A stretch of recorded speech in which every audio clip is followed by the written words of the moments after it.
Will Dante and Gio ever have a relationship on General Hospital? Dante is not going to win any Father of the Year awards on General Hospital. He may be Joe's biological father, but he is creating a rift so big that the two may never have a relationship. Key takeaways. Gio was shocked to learn who his parents were and walked away from the family. Dante blamed Gio for Rocco's alcohol poisoning without reason. Now he is blaming his oldest son for Rocco's latest troubles. Brooke Lynn and Gio are on their way to a beautiful relationship. It may be too late for Dante to repair the damage. Dante's bad parenting. When Gio, Giovanni Mazza, discovered that Dante, Dominic Zamprogna, and Brooke Lynn, Amanda Seton, were his birth parents, he was understandably devastated because his life as he knew it was a lie. He moved out of the Q mansion and disowned the family. Gio and Dante had issues before the discovery was made. The detective blamed Gio for Rocco's, Finn Carr, drinking and alcohol poisoning. It wasn't Joe's fault at all, but Dante refused to listen to reason. The violinist may have gotten past that, but Dante is at it again. Gio and Emma, Braden Bruner, got Rocco involved in rescuing animals from a lab.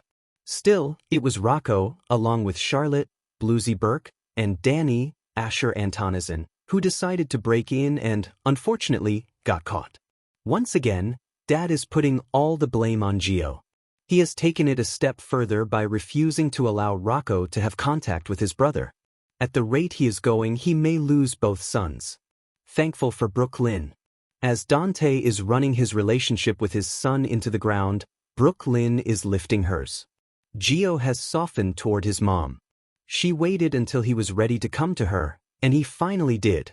She is handling their fragile relationship beautifully, and it is clear that a genuine bond is forming between them. Even with Brooke Lynn helping to mend fences between father and son, it may be too late. Gio feels that Dante dislikes him, and with good reason. He even remarked that he has gone his whole life without a father figure and may not need one. Eventually, it will be Dante who loses out. At this point, it will take a lot for Dante to bridge the gap with Gio. What do you think? Can these two ever establish a relationship? Let us know your thoughts in the comments. Port Charles had always been a city where unexpected connections bloomed in the shadows of crisis. Lives overlapped, destinies collided, and hearts found each other in the most unlikely moments. But even in a town legendary for surprises, few people anticipated the quiet, growing spark between Dante Falconeri and his cousin by marriage, the musically gifted and emotionally guarded Giovanni, Gio, Palmieri. Their story, if it ever became one, would never be a whirlwind romance or a love-at-first-sight spectacle. Whatever existed between them simmered slower, deeper, beneath layers of loyalty, trauma, family ties, and the ever-present weight of the Falconeri name. 1. A meeting neither expected. It began the night Sonny's world shattered, again. The family had gathered at the Metro Court restaurant, still reeling from the latest scandal involving Sonny's mental health and spiraling violence. Dante, exhausted from both his badge and familial loyalty, stepped outside for air. Gio, who had spent the evening mostly silent, hovering near the piano like a safe zone, escaped the noise as well. They found themselves alone on the balcony, the cool Port Charles breeze sweeping over them. "You okay?" Dante asked, voice low, carrying the calm steadiness he'd perfected as both cop and oldest sibling. Gio shrugged, staring out over the city lights. "You grew up with this chaos." "I didn't. It's a lot." Dante smirked. "No one grows up ready for this family. We just survive it."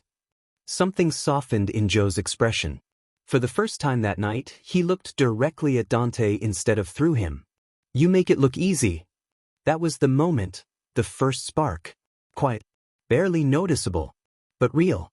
2. A bond built in secrets. Weeks passed. Joe's music brought him into Dante's orbit more often. Benefits, charity events, casual meetups, and the simple comfort of knowing someone who understood how it felt to love Sonny but not always like him. One night at Kelly's, Dante caught Gio sketching lyrics in a worn notebook, frustration etched across his face. "Writer's block." "Don't guess." "More like life block," Gio muttered. Dante sat across from him without asking.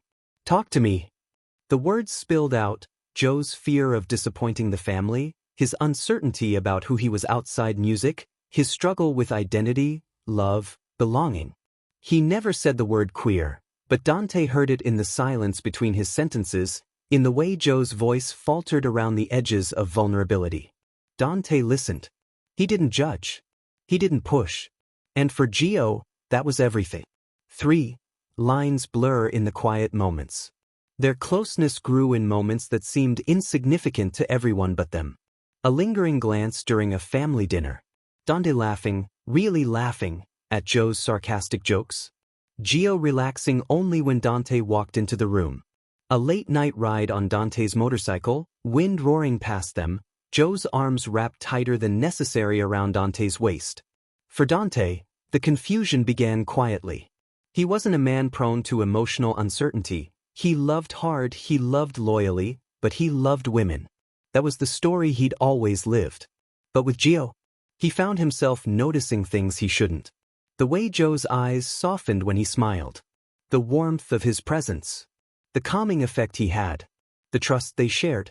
One night, as they sat on Dante's couch after Gio escaped yet another family argument, the air shifted. Gio leaned against Dante, head resting on his shoulder. "You're the only person I feel safe around," Gio whispered. Dante's breath caught. This wasn't cousinhood.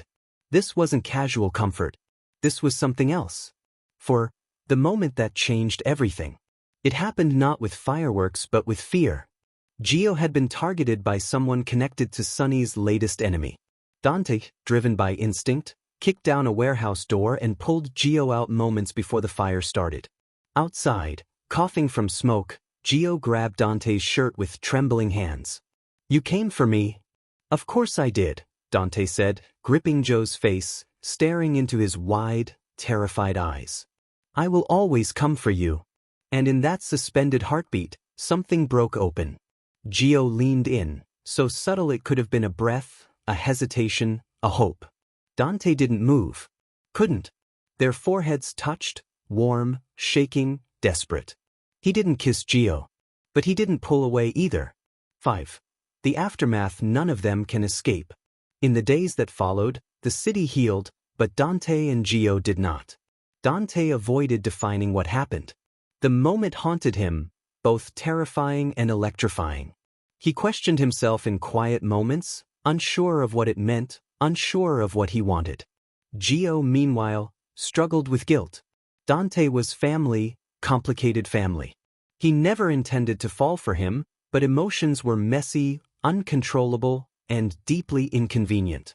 They tried staying away from each other.